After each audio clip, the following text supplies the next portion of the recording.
Só lembrar o pessoal da nossa audiência para não esquecer de se inscrever no canal do Fio Diário e deixar o like para ajudar no algoritmo. Adrilho Jorge.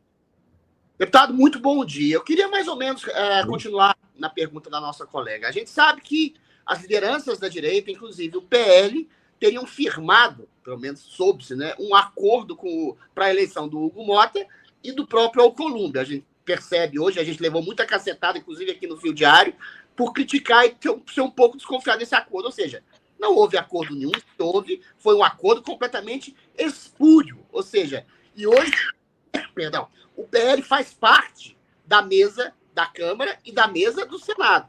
O PL estaria disposto hoje, o senhor que é do PL também, a exatamente estabelecer uma oposição firme ao Hugo Mota e ao Alcolumbre e a estabelecer uma continuidade ao seu projeto de lei para retirar não só o Alcolumbre, mas talvez até o próprio Hugo Mota também. E eu queria que o senhor desse mais detalhes do seu projeto de lei. É o quê? É um processo de impeachment? É um processo de retirada voluntária? É um processo que passa pela votação? E o PL estaria disposto a entrar nesse projeto de lei, nessa oposição sistemática a Hugo Mota e a Davi Alcolumbre dentro do Congresso Nacional?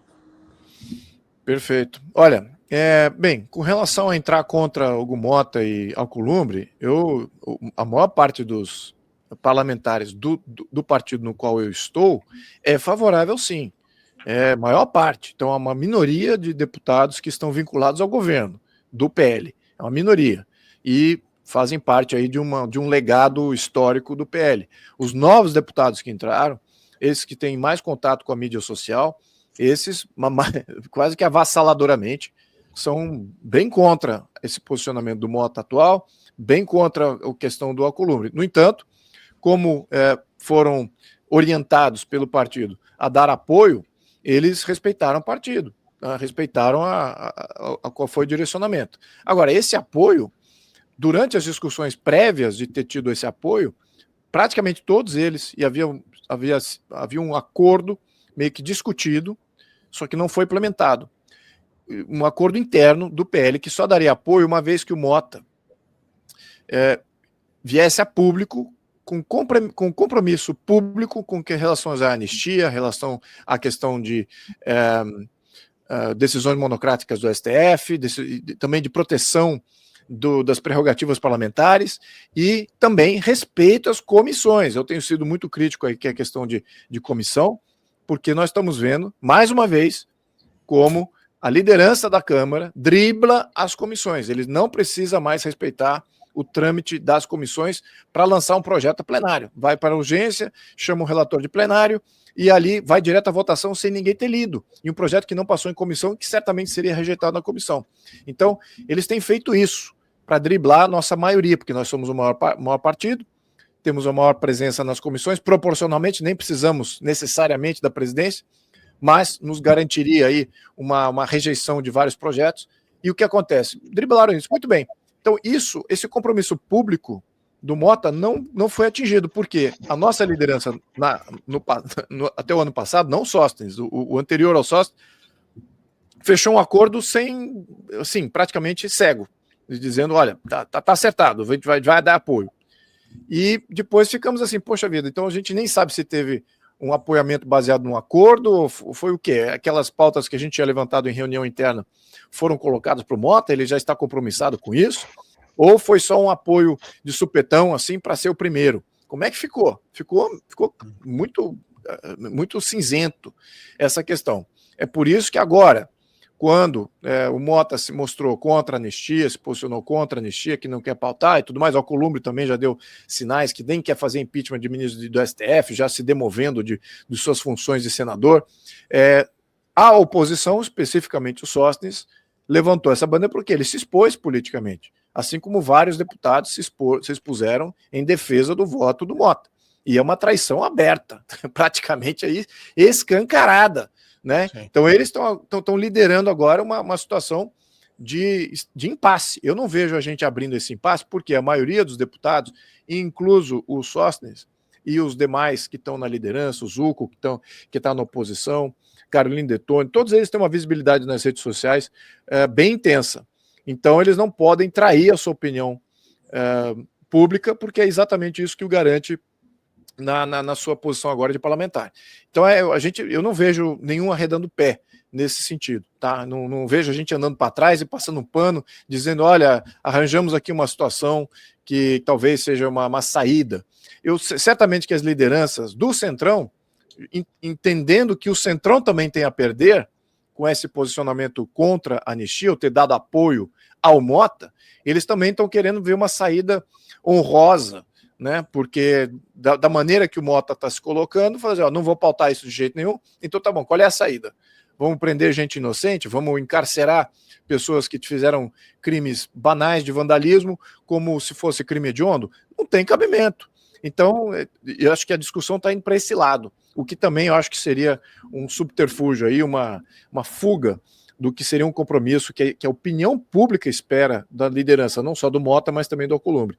Então eu vejo por aí, mas a oposição agora, eu diria que está entrincheirada nessas questões, né? Não é só a questão da anistia, tem essas outras que eu mencionei, mas ela está entrincheirada exatamente porque a nova liderança e os demais deputados que hoje ocupam o protagonismo do partido tem muita visibilidade em rede social, e a rede social tem uma cobrança direta importantíssima, né? Quanto mais vocês cobram, mais vocês convençam os deputados do Centrão, tá? O deputado do Centrão, é aí que está o foco de compromisso aqui da opinião pública, para que a gente possa também nos ajudar a convencer. E está ajudando. A gente tem visto aí uma série de alternâncias, nós conseguimos a urgência, que é uma grande vitória, porque isso exige que seja pautado, né? Tem uma exigência de maioria dizendo que esse projeto tem que ser pautado, independente do presidente e das lideranças não quererem. Então, é por aí que dá uma salvaguarda aí nesse processo todo, e ao mesmo tempo alivia a barra do Mota se a gente tem uma liderança do parlamento querendo pautar, porque aí o Mota pode falar, eu vou pautar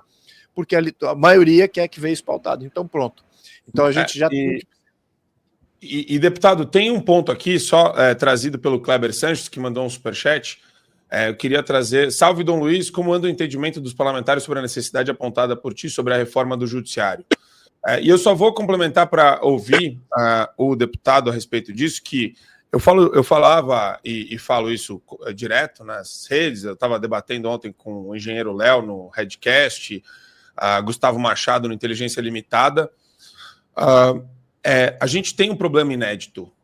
É uma ditadura que é inaugurada pela Suprema Corte dentro, né, no coração do Poder Judiciário, que representa, não só simbolicamente, mas desestabiliza tudo que a gente tem por segurança jurídica no Brasil, né? Então você torna tudo imprevisível, com a relativização de conceitos por uma Suprema Corte, né, para realizar atos criminosos.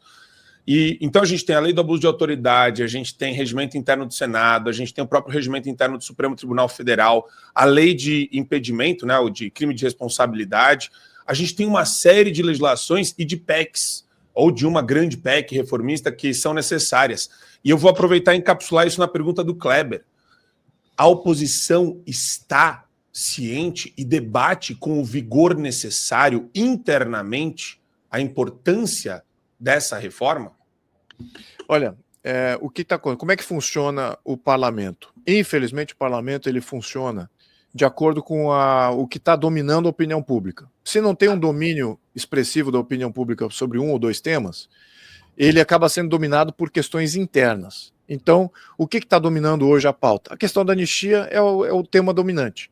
Então, mas subsidiário a esse tema, e isso está ganhando também mais força e consciência, se bem que todos já sabiam dessa dinâmica, que é o crescimento do poder do STF e o que fazer para limitá-lo. Só vamos lembrar, nós passamos no ano passado, até uma dessas propostas foi a minha relatoria, uma série de limitações do judiciário, limitações que são constitucionais, né? Uma delas é acabar com decisões monocráticas. Já está colocado na Constituição que não é para ter decisões monocráticas, mas tivemos que reescrever o artigo para reforçar, para ter total transparência e clareza do que significa o artigo. Veja só o absurdo. E aí teve outras medidas, que essa foi da minha relatoria, que não só acaba com decisões monocráticas, mas também, toda vez que houver ativismo judicial, o Congresso Nacional tem o direito de avocar para si a relatoria, a revisão dessa legislação criada pelo STF. Havendo uma maioria de deputados querendo conversar sobre isso, pode-se levantar esse tema no Congresso e aí passar uma votação. Então, uma série de limites pequenos, menores, já foi passado dentro da comissão. Então, ou seja, com maioria absoluta. Então, nós já temos um corpo de consciência parlamentar para fazer passar todas essas reformas do judiciário. Já temos. O que não temos são deputados honestos e que têm força individual para poder votar isso e querer botar isso às suas lideranças. As suas lideranças são extremamente, entre aspas aqui, frágeis e dóceis com relação ao que seria essas imposições do STF. E também estão muito felizes em receber dotações desproporcionais do Poder Executivo. Então, isso é o perfil da liderança dos partidos de centrão. Estão ali mamando no Executivo e, ao mesmo tempo, acatando o que o STF quer.